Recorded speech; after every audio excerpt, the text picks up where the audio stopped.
जब मैं घर से गुस्से में बड़बड़ाते हुए निकल आया था और बस स्टैंड की तरफ आगे बढ़ने लगा, मैं मन ही मन बड़बड़ा रहा था, पता नहीं कितने पैसे छुपा के रखे हैं, लेकिन मेरे लिए एक बाइक नहीं ले सकते।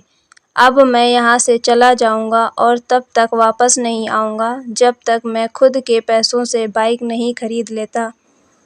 इतना सोच ही रहा था तभी मेरे पैर में मुझे कुछ चुभने का एहसास हुआ। नीचे देखा तो समझ आया कि जल्दबाजी में पापा के जूते पहन आया हूँ। उन जूतों में कील उभरी हुई थी जो मेरे पैर में बार बार घाव किए जा रही थी, लेकिन उस समय गुस्सा अधिक था तो मैं बड़बड़ाते हुए आगे बढ़ गया। एकाएक मुझे याद आया कि मैं पापा का पर्स भी साथ ले आया हूँ। मेरे खुरापाती दिमाग में एक ख़याल आया, क्यों ना आज पापा का पर्स चेक किया जाए, जिसे आज तक उन्होंने किसी को हाथ तक नहीं लगाने दिया था। पता नहीं कौन सा खजाना छुपा है इस पर्स में जो किसी को हाथ नहीं लगाने देते थे। जब मैंने पापा का वह पर्स खोल कर देखा तो उसमें पैसे तो नहीं मिले, लेकिन पैसों की जगह पर एक डायरी रखी हुई थी।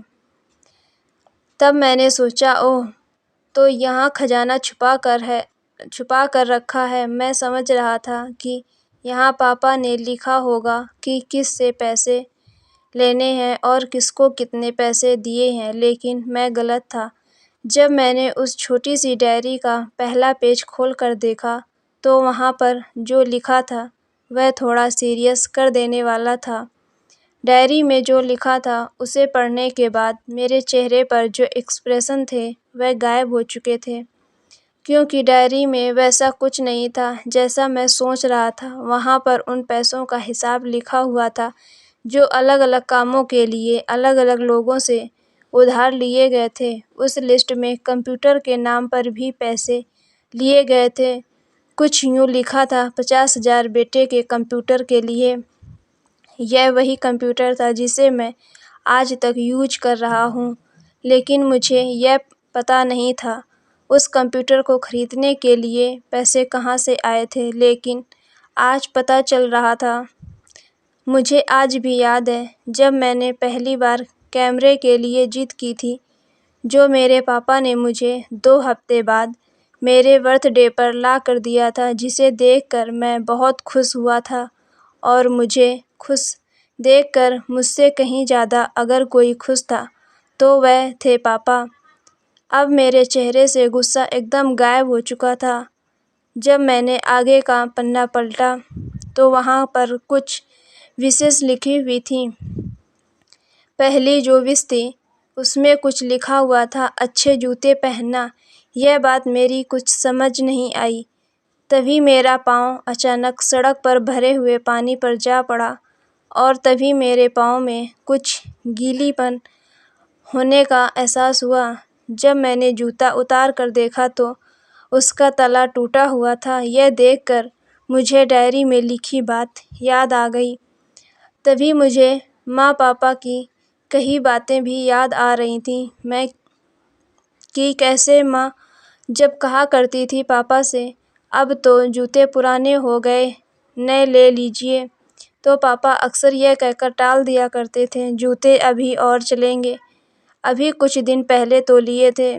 मुझे आज समझ आ रहा था कि कितने दिन और चलेंगे। साथ ही साथ यह भी समझ आ रहा था कि पापा पर्स को क्यों छुपा कर रखते थे।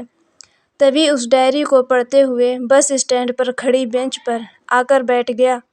अब उस डायरी का आखिरी पन्ना बचा हुआ था। उस पन्ने को जब मैंने पलट कर देखा तो वहाँ कल की डेट लिखी हुई थी।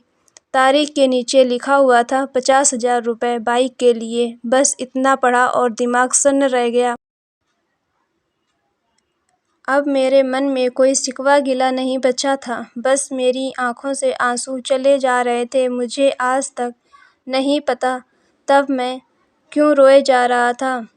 अब मैं जल्दी से घर की तरफ भागा, लेकिन जूतों की वह कील पाँव में अब तक घाव बनाने में कामयाब हो चुकी थी। मैंने जूतों को रास्ते में ही निकाल कर फेंक दिया। और भागते लड़खड़ाते हुए घर जा पहुंचा, लेकिन पापा घर पर नहीं थे।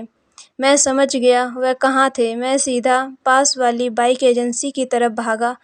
पता नहीं आज कहाँ से इतनी ताकत आ गई थी कि मैं भागते हुए थक नहीं रहा था, और वह भी बिना जूतों के, नंगे पैर। जैसे तैसे मैं बाइक एजेंसी पर पहुंचा। पापा वहीं थे। मैंने पापा को दौड़कर गले लगा लिया और मेरी आंखों से आंसू रुकने का नाम ही नहीं ले रहे थे। पापा को समझ नहीं पा रहे थे आखिर हो क्या रहा है, मैं क्यों रो रहा हूँ। मैंने पापा से कहा, पापा मुझे मोटरसाइकिल नहीं चाहिए, आप अपने लिए जूते ले लीजिए। आज से मैं जो भी करूँगा अपनी मेहनत से अपने बलबूते पर करूँगा।